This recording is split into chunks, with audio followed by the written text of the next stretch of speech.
Hello, everyone. This is your host, Susan Rosen. And my guest today is Anna Vocino, who has wonderful background and life experiences, has just expanded into a lot of different areas and all in health and wellness. And she's going to tell us a little bit about herself, and then we'll get into it like we usually do. Wonderful. Thank you for Thank having me. Oh, thank you for coming on. I appreciate it. Yeah, so I have a background in entertainment. I'm a voice talent and a comic. And so usually what comes along with when you're talent, you have to wait for the phone to ring.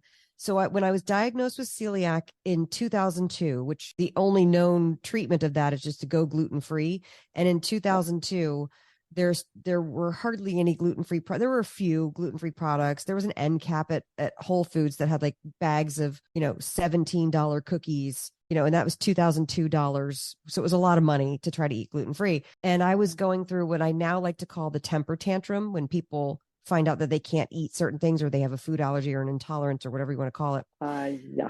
The temper tantrum is real, right?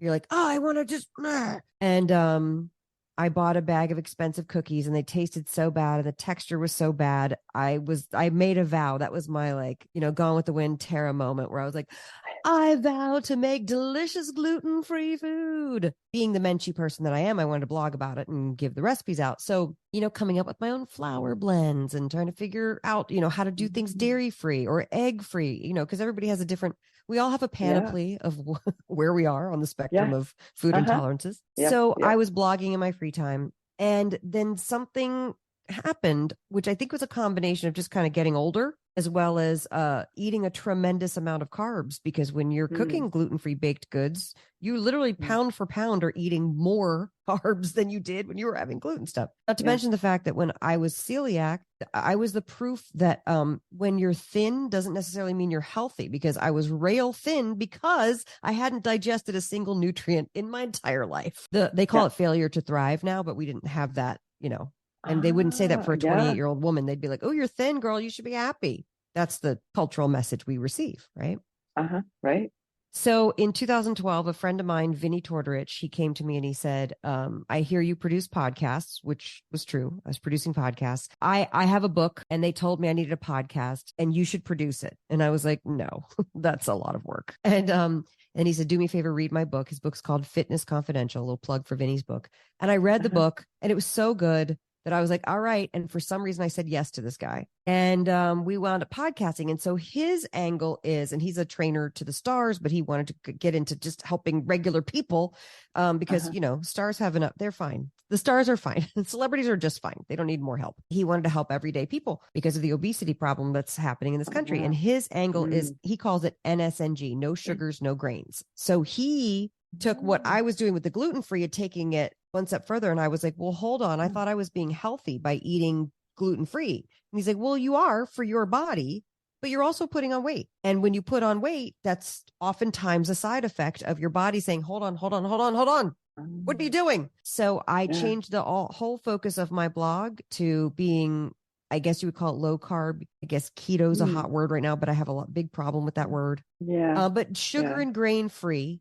And so I came out with my first cookbook in 2016, second one in 2019. I just turned in the manuscript for the third one. And then figured out I needed to launch a sauce and spice company. So it's all kind of grown out of my reluctant yes to Vinny in 2012. And here we are today. That's my long bio, a very long bio. Oh, no, I didn't. Actually, I thought it was kind of short. Okay, good. So, well, that's great. So let's see. Eat Happy and Eat Happy Too. I love those.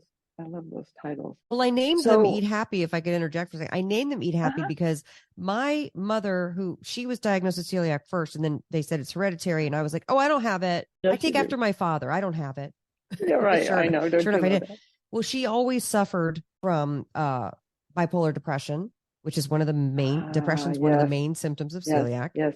My mom had she that was too. She was a sugar addict. And I noticed when I changed and got the sugars and grains out of my diet, for the most part, by the way, I still eat sugars and grains. By the way, 100% of people eat sugars and grains again. I want to be really clear that I'm not like a black and white binary. You can never have that Right. food Yeah, again. no, Right. me neither. Yeah. Yeah. But for the most part, when Yeah. I made that shift and added in the fats and took away the carbs, my brain chemistry shifted for the better. And it was not something I could help my mom with, unfortunately. She passed away in 2014, and I'm glad I got to be there, but her body basically had systemic organ failure from an infection, and it wasn't strong enough to fight it because she had, unbeknownst to her, decimated her organs through a sugar addiction. And it was obviously a tough thing to watch and experience, but it was a motivator for me to like, hey, let's take that menschy part of yourself and really get that word out about it, because we all know we all have a sugar addict in our lives. We do. And maybe it's us, you know? Yeah. Partly. Yeah, sure. Yeah. No, it's, so that's why I call them Eat Happy. No, I think that I love that. I also love the fact that that it's organic and it's all checks off all the, right. all the boxes for me. Because I know just family wise, my mother had horrible allergies. Right. You know, she was the kind who would walk into a store and she'd have an allergy reaction to the wax on the floor. Right. The chemical, she would have severe chemical reactions. Yeah. Yep. Chemical, food, everything. Scents or fragrance too. That's another big trigger for people. Oh yeah. Oh God, I can't stand being around any of that at all. Yeah. My father had no allergies, nothing bothered him. Yeah. 4 kids, all 4 of us got her allergies. Different parts of her allergies, but you know, some food, some scents, some other. It is so, you know, all that family. It is real. I know people want to like write it off sometimes, but it is real. When my daughter was younger, probably like 7 or 8, she said to me, you know what? If you were a superhero, you'd be the sneeze, because I sneeze all the time because of allergies. Everything's like, everything bothers me. It's gotten better since changing my diet, but it's still there. Yeah, funny how that works, huh? I know. Oh yeah. No, absolutely. Yeah. I know the problem. I know the problem. For me, just as an aside, there are certain things that I cannot under any circumstances eat or ingest. Right. And you know not that because you've experimented, which I advise people to do. Figure out. Yeah. Because one person can have dairy and another person can't. One person can have nuts, another person can't. Nightshades, oligosaccharides, you know, the onion garlic family, you know, it's all, everybody's different. Oh yeah. Oh no, absolutely. And what is it? B1, I think it is. Not thiamine, the one that sounds like that. Anyways, it's this thing that's in hibiscus. Anyways, are you allergic to it? Thought, oh my God, I had a cup. I didn't even get the whole cup down, and I could hardly breathe. It was just like someone was sitting on my chest. So no hibiscus tea for you. No. And they put this stuff in so many supplements, I can't tell you. But wow. Yeah. You got to really read labels then. Yeah. Well, I was doing that anyways, but now I really got to read labels. You guys, if anybody's listening, read labels. Even if it's a thing you've bought 100 times before, I can't tell you the number of times formulas change, whether you're talking about supplements, any processed food, which by the way, I'm not saying processed food is bad. Processed food just means anything that has more than one ingredient. So pick it up, look at if it's your favorite mustard, your favorite mayo, or your favorite vitamin, pick it up and look at it before you put it in the thing. I'm telling you, they change stuff. I think we just brought the biggest value to this whole podcast. There's your tip of the day, folks. Exactly. You're welcome. No, really, truly. Yeah. It's scary. It's very scary because they don't have to let us know. It's up to you as the consumer to check it out to make sure that that's the thing you can have. So something I learned too from manufacturing sauces and now spices is, you know, obviously there's the whole, you know, they put fillers and preservatives and, you know, anti-caking agents, anti-slip agents, you name it. They're putting just all sorts of stuff that they technically say, oh, well, you can eat it. As long as you label the major allergens like the wheat, dairy, soy, shellfish, fish, corn. I can't remember what they all are. So, but then there's people like you and me who, like, if something has xanthan gum, for example, for me, I can't tolerate it. It'll make me sick, but that's not a major allergen. But I want to make sure because you can switch out, let's say, arrowroot powder for xanthan gum, and that's fine. And another thing I learned, and this is what to me is really scary about the food industry, and why I am full disclosure lady and I've spent 11 years Mm, building trust with my audience. mm, For example, let's say there is a jelly, right? Or a jam, your favorite jelly, and it uses pectin, right? As the mhm, binder that makes it jelly. mhm, mhm. When the manufacturer goes to make the next batch, he's getting low. He's making his blueberry jam or jelly or whatever, and he can't get pectin because it's sold out, supply chain, blah, blah, blah. He can use xanthan gum and switch it out. Well, xanthan gum's not considered one of the major allergies, so he can do that. And he has up to a year FDA regulations to change his label. So he can use his old labels that say pectin. I know. Oh my God. Isn't that nuts? Yeah. I mean, as long as it's not, if it's a nut or soy or wheat or dairy, Yeah. that stuff's got to be disclosed. But if it's something like that, you can switch it out and use your label and then get your new labels. And the next time you make it, you'll probably use the new labels. But so I think for me, knowing this piece of information helped me feel less crazy on those times where I've purchased something that I thought was safe for me and it made me sick. I'm like, oh, something like Yeah. that must have Yeah. happened. Yeah. Wow. I see. I didn't know. And so I've had that happen as well. Yeah. There's so much stuff. I mean, Sure. and I know a very popular topic is the olive oil being cut. They're legally allowed to cut olive oil up to 40% with cheaper seed oils. So if you see like light olive oil or something that doesn't look like olive oil, it's because it's not, and things like that. And I've been crowing about this since 2011 when people thought I was crazy because I went to my friend's place in Puglia. He made the oil, and his husband, now he passed away, but his husband, a widower, continues to make the oil that I use in my sauces. But he was like, they cut your oil over there. And I was like, whatever, Paul's just trying to sell me his oil. I was like, I get it. You have nice Italian oil and we're dumb Americans with our dumb American oil. But he was like, no, they really do. The FDA allows you to cut it. And so then I did a bunch of research. I found not only can they cut it, they put deodorizers in it because oil goes rancid really quickly. They put chlorophyll in it so that it colorizes. Actually, chlorophyll is probably the least egregious because at least that's a natural substance to give it a color like olive oil. They put bleaches, deodorizers, things like that, because oil, unlike wine, you want young oil, right? So the fresher the oil is, the better it is, but it can turn rancid or go flabby, they say. And so they have to put chemicals in it, and you're like, and it's not on the label, and it's really upsetting. And so I think, I say all this stuff not to scare people, but to go, it's time for us to all kind of take some responsibility and find out who our food producers are. And these little tiny companies like mine, but screw mine, you don't have to support mine, but like people in your state, in your neighborhood, in your, whatever the rural area is where they're doing cool food stuff, support them. I think there's a lot of sticker shock with that. And I was like, and I've now learned it's because it's expensive, nice, high quality food to the people. It's really cheap to get cheap cut, fillered food to the people. And we're in big trouble in this country, feeding a lot of people, feeding the masses the food that we're feeding them. Oh, yeah, I'm sure. I'm sure. Yeah. Yeah. Yeah. Well, yeah, it just, because it's not even just the physical side, which is bad enough, but there's the whole emotional to our brains. Oh yeah. And then they then they see people out there shooting people, and they go, why are they doing that? Well, probably if you go look at their diet, you're going to get started why they're doing it. There's a lot of other, of course, a lot of other reasons, right? Not trying to minimize any of that. Part of that thing usually has to do as well with food, because if people can't afford to be buying good quality food, they're going to eat what they can get. Of course. Yeah.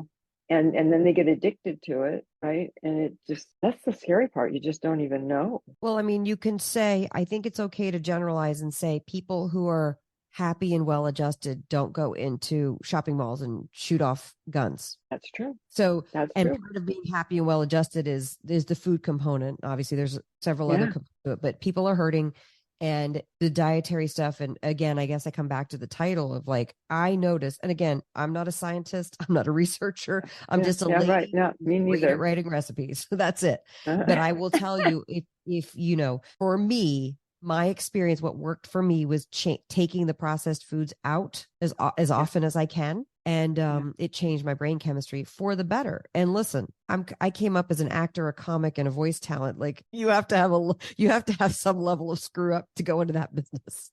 So it's okay. I own it. But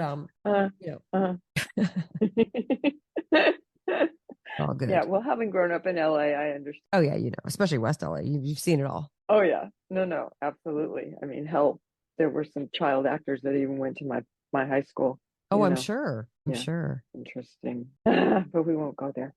Um but yeah, it's yeah, and it's so interesting because it really isn't that difficult to create good food, I mean, we you do know. have access mostly, unless you live in a food desert, which that's Mm, something that I want to explore is being able to help out folks. I think a lot of people live in a food desert, but probably, if I'm guessing, most people who listen to this podcast don't live in a food desert. mm, But now things are becoming easier to obviously mail order or get stuff. However, mhm. that's a place of privilege to be in, to be able to Yes. order nice food in the mail and have it delivered to your house. That's Yeah. not lost on me. So Yeah. but I always tell people, because I have audience members from all walks of life, and I always say, get the best that you can afford that's available to you. Hmm. That's all you can do, Yeah. you know. Yeah. And don't beat yourself up, and just, if you're Right. sticking to whole foods as much as possible, and it does suck that the grain lobby subsidizes all these processed food products. Oh my And God. I, Yeah. I wish Yeah. that I wish that grass fed, the farmers who are doing grass fed ruminant farming were subsidized so that we could have access to Hmm. that sort of meat, and not have it be Hmm. crazy expensive. However, I will say, when I first started this, and by the way, I'm not saying I'm a proponent. I don't, if you're a vegan, a vegetarian, or a meat eater, No, no, I it's just, fine. across all spectrums, we can all agree Right. that we want our food supply chain to be cleaned up. So, Yes. but when I first started, if you are a meat eater, nobody was doing grass fed. And if you got, it was like 3 times the price. Now Yeah. it's gone down, which is proof that if people go in that direction economically, if there's an Yeah. economic opportunity, everything's economically driven, right? So That's if right. people see that, if they're like, wait a minute, what if we got into some regenerative farming? And then now there's so many more resources out there, and the Yeah. farmers and the Yeah. ranchers of the world out there, especially the indie guys, are working so hard to deliver us high quality Yeah. products, and it's happening, Yeah. but very slowly. And there's still, Yeah. horrible factory farms, and Oh my God, yeah. Yeah, yeah. No, and I mean, I'm the first to admit that where I live, I'm spoiled. oh yeah, me too. Okay? Yeah. Yeah. And the farmers market is just down the street twice a week, right? Yep. And there's a grocery store with two stores that is totally organic. Yep. Everything they have in there is organic.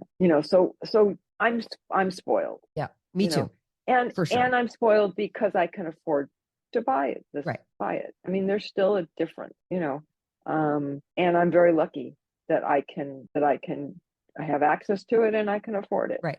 Right. And not everybody has both No. of those things. Right. But from days when I couldn't necessarily afford it and it wasn't quite so accessible, I know that you have to pick and choose, Oh, definitely. And you have to right? maximize your dollar. Yeah. And I really like that.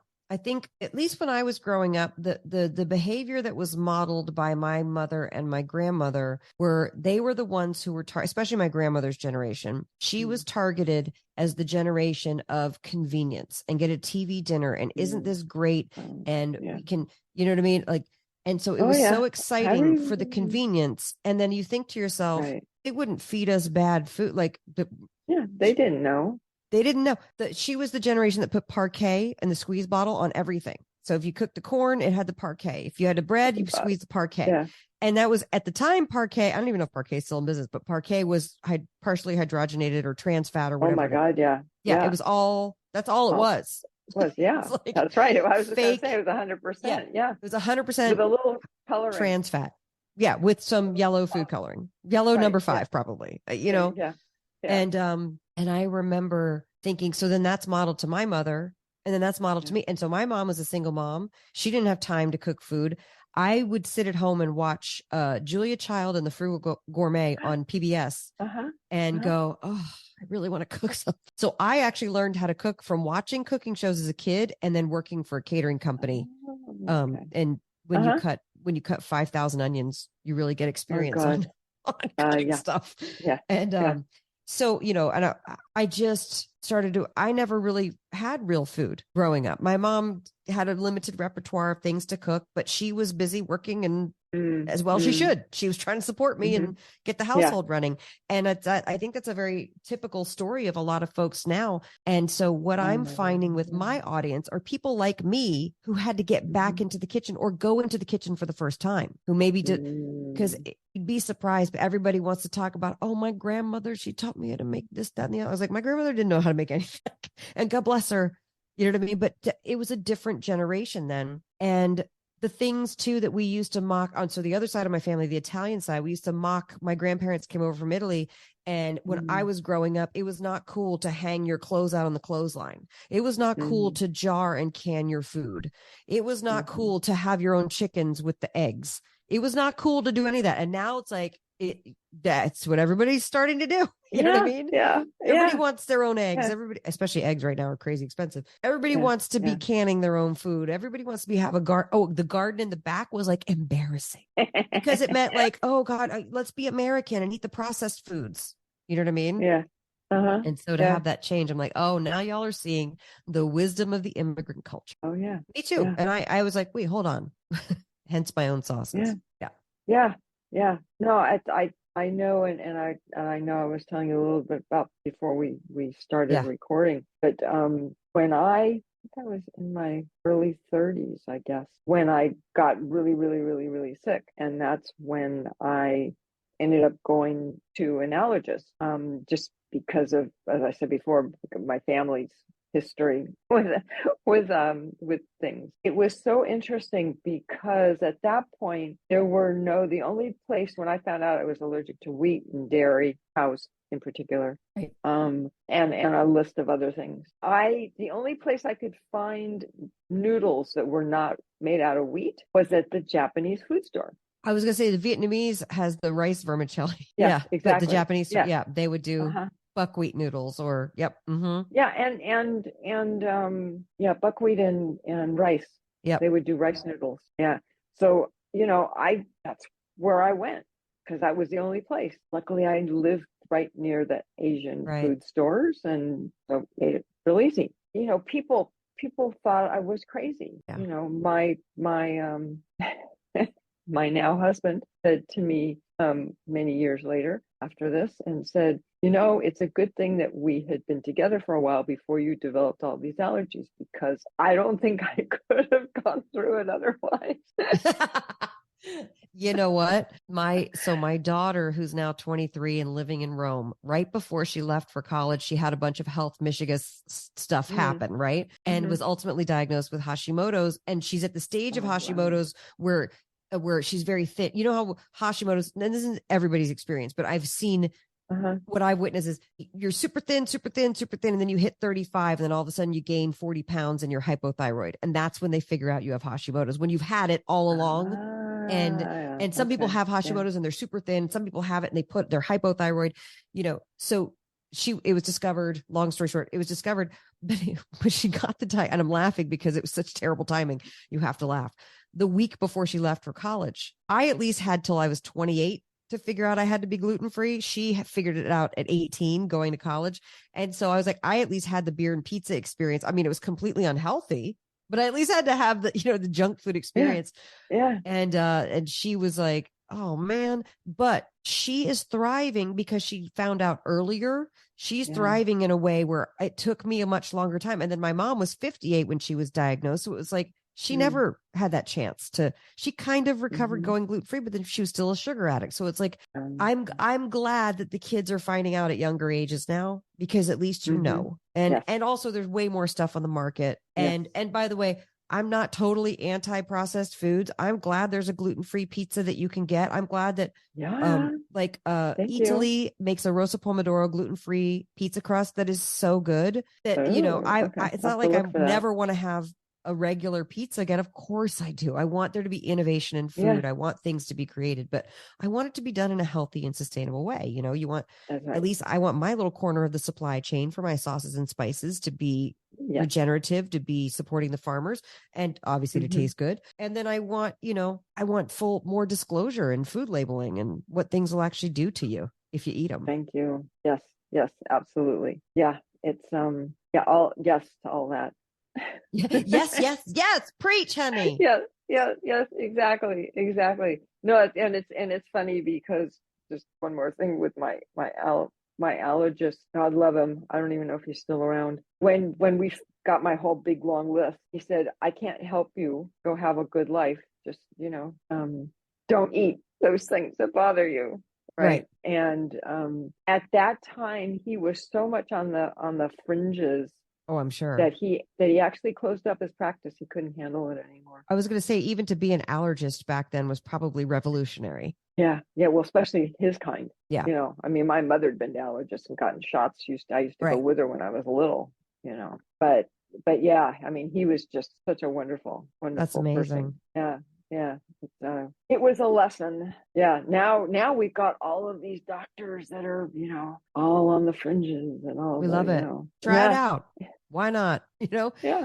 Sometimes I think too, it's good that we have a wide range of solutions because you never know where people are in their lives, and That's it. the sort of solutions they're looking for might be different. And I always just try I'm offering out some stuff. You know what I mean? And if it's right for you, great. Come on in. We have a community. We support, we talk. I'm very interactive with the people as much as I can. And one thing I did do, the sauce is in the past year, making the move into retail stores has been a complete time suck. And we'll see. It's starting to unfold. But like, it's an interesting thing trying to play the traditional grocery store game with making a high quality product. So I'll come back on another time. We'll talk about that. Yeah. Pretty no, exactly. Interesting to learn about like how stuff gets on grocery store shelves. You'd be shocked. Yeah. Oh no, I wouldn't. You wouldn't be. 30 years working in supply chain. It wasn't even called supply chain then. It was I'm drawing a blank now on the word, but anyways, logistics. Supply chain. Yeah. Logistics. Yes. Thank you. Yeah. And even before that, it was a steamship company. Wow. Yeah. Well, we got to get stuff somehow. Yeah, exactly. Yeah, for sure. Trucks, trains, and ships. That's right. There you go. I don't think people knew when the rail strike was threatening. A couple months ago, when the rail strike was threatening, I was like, no, because we wouldn't be able to get some of our tomatoes. I know. And then it was averted. And I was like, I don't think America even knows the danger that was averted by that rail strike not happening, because our grocery store shelves would have looked a lot different without the rail delivered food. Yeah. Well, that's when you start going to the local farmers market. Might have helped people. That's true. Who knew?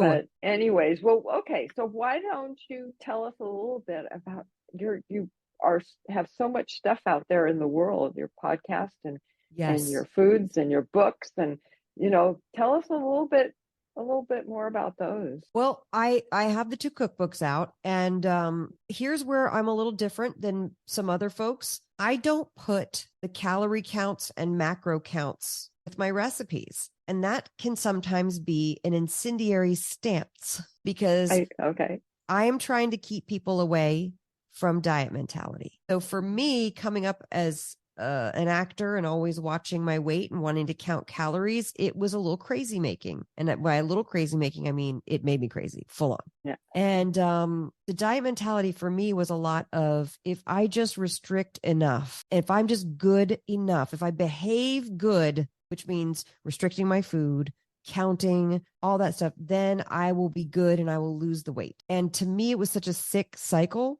that was making me sicker with, you can get borderline OCD, disordered eating, bad habits.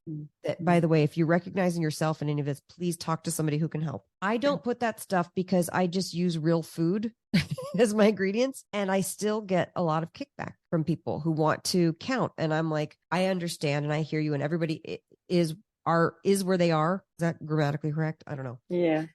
People are where they are. And I get that. But I will say now, having done this, eating real food, cutting out processed sugars and grains for the most part, and changing the way my body operates, the way that my brain chemistry is, you really do. Our bodies are amazingly capable of eating. And then when you're full, they say, I'm full, and you stop eating. Like a bag of potato chips, you'll never get the signal that you're full. You can eat that whole bag of potato chips and maybe something else a half an hour later, right? But if you're eating, if you're a vegetarian, let's say it's a bunch of vegetables with olive oil and avocado, or if you're a meat eater, you eat a nice juicy ribeye, you have a higher fat thing. You can't eat more of, you're done. Like I'm full, And Yeah. so think Yeah. your hormonal system will literally respond positively Hmm. eventually, and I'm not saying it's going to Yeah. be easy at first, because number one, you physically have to get off of sugar. That's a physical addiction that's real and it exists. And you're going to have to figure out how to do that and be uncomfortable for probably 7 to 10 days.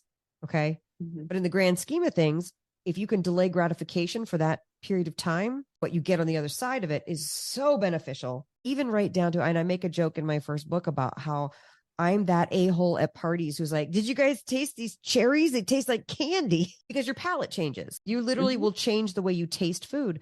And Hmm. and my friends are like, no, you know what tastes like candy? Candy. And I'm like, no, this fruit it tastes so fresh. It's like candy. Yeah. Yeah. Um, but it really does. And then when you have a bite of something overly sweet, or you can see how much sugar masks the flavor of things, Oh, and it's yeah. very I can't. cloying, and I always say it feels like Yeah. it punches you in your front teeth, like you're like, like it gets you. Yeah. So Yeah. it's very important for me to stay solid as a voice of reason in this crazy diet Mm. community, because a lot of people find me through wanting to do low carb and keto. And I am here to say it's not just a thing you're going to do for 4 to 6 months and then you stop. Like Thank when you cut out you. processed foods, this is going to be your new understanding. You're going to have a Yes. paradigm shift. Yes. Plus, so that's the physical. Plus, then you get to see, and it happens every single time without exception. You white knuckle the physical stuff, right? And then you feel better. And then life happens. Something crappy happens. Someone's an a-hole to you. You go through a breakup. You go through life happens to all of us. Mhm. And You lose then your job, you lose whatever. your Yeah. job, whatever it is. Then you start to feel feelings. And then you go, and this happens every single time you feel feelings. And then you go, hold on. I used to use food to smash those feelings, smash them back in. And when you give up the processed foods, you're not using those processed foods to smash your feelings anymore.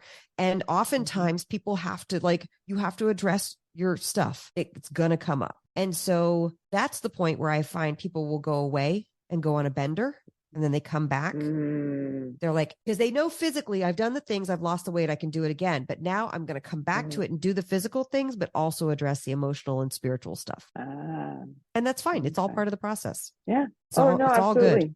We're all figuring it out as we Absolutely. go along. Oh, no, absolutely. Absolutely. Yeah. So that's my Yeah. stuff. That's my philosophy behind everything. I want to just be a calm voice of reason. Here's some recipes.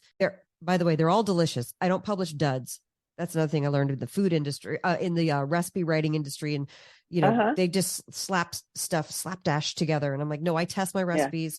And that was because before I did my first book, I had a book agent who I didn't wind up working with, who told me, why would anybody buy your cookbook? Who are you? And I was like, oh, okay. I get that, even though that hurts to hear it. So I'm going to make sure that everything I put out there is good, because then you can't get me on that. So sure, you might not know who the heck I am, but my recipes are good. So I did that. And then I had a listener call me, and he said he lost 80 pounds cooking out of my books, and he's a food manufacturer, and he wanted to get away from producing so much processed foods. So we took some time and we developed the sauces, and he was my first manufacturer and made a gorgeous product. And because I wanted it to taste like how I made my sauces. And I also had to do a sales job on myself, because I was like, doesn't everybody make their marinara from scratch every time? Because that's what I do. That's what I've done for 30 years. And apparently not. So if you're going to buy the jarred sauce, gotta get a nice jarred sauce. That's all. So then it turned into my spice blends. Then it turned, because the spice world is insane how much stuff they sneak into spices. So it's all kind of growing. And then we're launching dressings soon, because I'm sure, as you know, dressings have a lot of soybean oil, corn oil, sunflower, safflower. That I do, like salad dressing and stuff. Yeah. And other kinds of, Again, I make my own salad dressing. Yeah, I always do. Yeah. But apparently a lot of people don't, and they would like to have salad dressing with olive oil, which I'm going to provide. But I want people to know, why they use soybean oil and corn? Because it's cheap. Canola oil, cheap. Also inflammatory. Very not good. But oh my God, so yeah. So I'm just going to keep wherever I can come up with shelf stable stuff. I'm going to do it, because I want the nicest quality of that stuff to be available. Like I was looking at prepared horseradish the other day. I love horseradish. I love it so much. I'll put it on everything. Try to find a horseradish that doesn't have a ton of preservatives. Now, what food manufacturers will then tell me is, well, you try to make it without all the preservatives. And I'm going to try to do that. I'm going to figure it out. And I'm sure you will. I'm Or very I'll die confident. trying. I got to get my No, I wouldn't horseradish. take it. I was gonna say I don't think you'd take it that far, but yeah. I don't know. This business is crazy. It might kill me, but I'm enjoying it right now. Yeah, well, you got your hands in a lot of different things, so that Yeah. makes it easy. And you can, Yeah. when you get sick of doing this, you can do that for a little while, and Exactly. yeah. So yeah, that's it. Yeah. That's me. Yeah, for sure. That's great. So where are all of your things available? I mean, are Well, are thank you for like mail asking, order, or are Susan. Yes.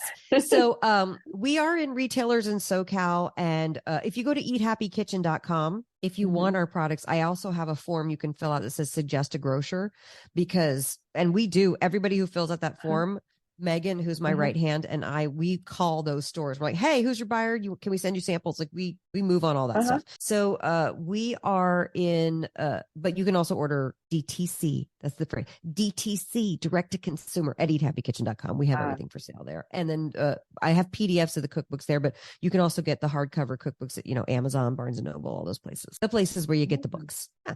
Okay.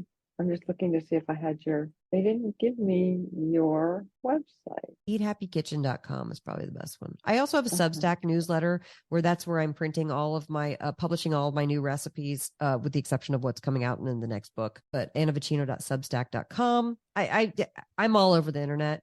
Say hi. Just do a Google on you. Yeah, do the Google. Yeah, there we go. Exactly. That's great. Yeah, because I like putting, all the links and stuff in. In the show notes. I think people who, I know I'm that way. When I hear somebody on a podcast, I'm like, oh, where are they? And I look in the show notes. Yeah, for sure. Yeah, exactly. So, so that's so exciting. I'm gonna have to follow up and find some of your sauces, and no doubt there's probably something in them that I'll be allergic to. But my husband will be fine because he can eat. He can eat anything. I'm married to one of those as well. So Vinny, my podcast co-host, he has NSNG, no sugars, no grains, and that's the philosophy that I adhere to. But my husband, I always joke, is ASAG, all sugars. And he's also by the way, also too, genetics plays a huge part in stuff because I'm married to a man where genetics are like, he's just like, looks like that. He looks like a football quarterback. Like he's just ripped. He'll lift like a little bit of weights and he decide I'm not going to have ice cream for 3 days. And all of a sudden he has a 6-pack and you're like, that's not fair. But some people have genetics on their side. That's right. And that's life. There'll be 20 to 30% of the population that can eat whatever sugar they want and still be pretty fit looking and they can process it and that's fine. But for the rest of us who can't do that, we just have to own the fact that our bodies weren't. Yeah. That's right. Absolutely. I totally agree. Yeah. And with that, I think we can wrap up. Otherwise, we'll be here for another hour. That's right. Sure. Thank you so much for having me. which we will do at a later time. Yes. Okay, so let me do my usual little spiel here, which is that I am not a doctor, and actually neither of us are doctors, and this is not to be seen as medical advice. If you are having physical issues, please go and see your doctor or find a good doctor for yourself, or go to the emergency room if it's an emergency. And with that, I will. That's such a funny look on your face. I mean, if it's an emergency, guys, go to the emergency room. No brainer. I know. Well, you would think, but it's always nice to say it and take the responsibility off of me. And so with that, I will say goodbye and thank you again for coming on the podcast. Thank you for having me.